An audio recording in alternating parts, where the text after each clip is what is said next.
میں ہوں رضا صدیقی اور آپ دیکھ رہے ہیں میرا یوٹیوب اور فیس بک پیج۔ کتابیں بولتی ہیں کے سلسلے میں ایک اور کتاب کے تعارف کے ساتھ آپ کی خدمت میں حاضر۔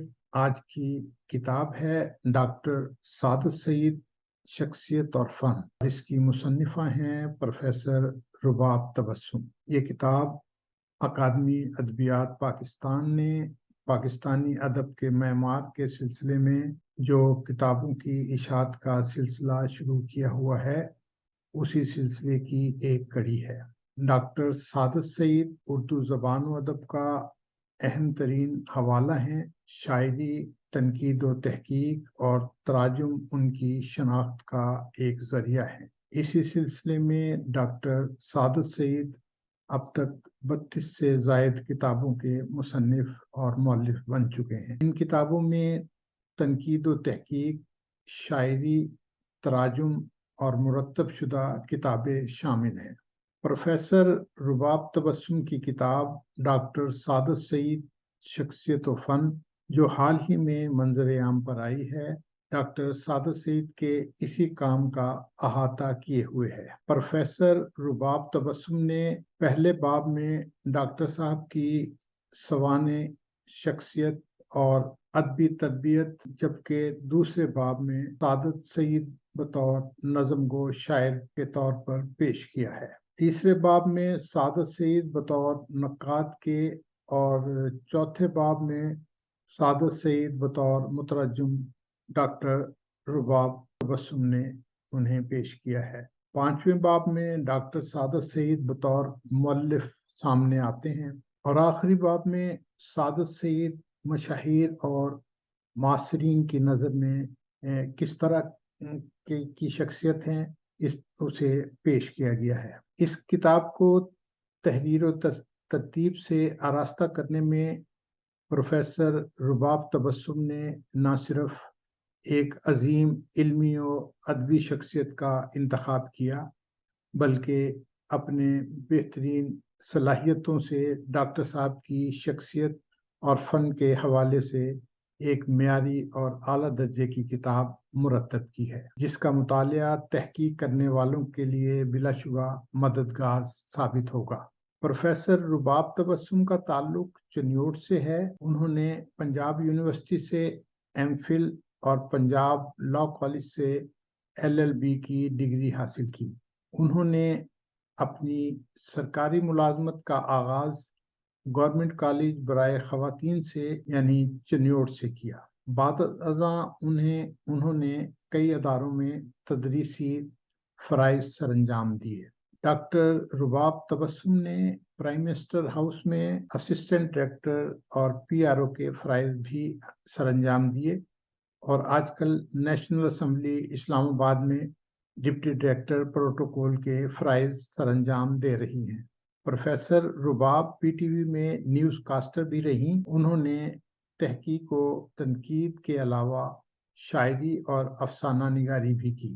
افسانہ نگاری کی دنیا میں بھی نام پیدا کیا۔ پروفیسر رباب PTV میں نیوز کاسٹر بھی رہیں۔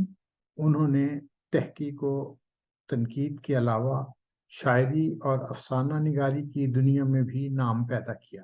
ڈاکٹر سعادت سعید کے بارے میں اپنی کتاب کے دیباچے میں وہ لکھتی ہیں کہ ڈاکٹر سعادت سعید کا شمار ادب کے اعلیٰ پائے کے ادیبوں میں ہوتا ہے۔ اب تک جو کچھ انہوں نے کیا ہے، اس کو مجموعی طور پر دیکھا جانا چاہیے۔ انہیں کسی دہائی سے وابستہ کر کے دیکھنا انہیں محدود کرنے کے مترادف ہے۔ اگر وہ 21ویں صدی کے تقاضوں سے پوری طرح ہم آہنگ ہیں تو ہم انہیں معاصر شاعر، نقاد اور محقق قرار دے سکتے ہیں۔ تاہم ان کی دلچسپیاں جس نوع کے ادبی رجحانات سے تھیں یا ہیں، انہیں ہم اس اعتبار سے نام دے سکتے ہیں۔ اس کتاب میں موجود کئی باتیں، بلکہ بہت ساری باتیں ڈاکٹر سعادت سعید نے میرے سوالات کے جواب میں بتائیں۔ ڈاکٹر سعادت سعید نے کتاب کی مصنفہ کو بہت کچھ بتایا ہے۔ انہوں نے چونکہ اپنی بیچلر تک کی تعلیم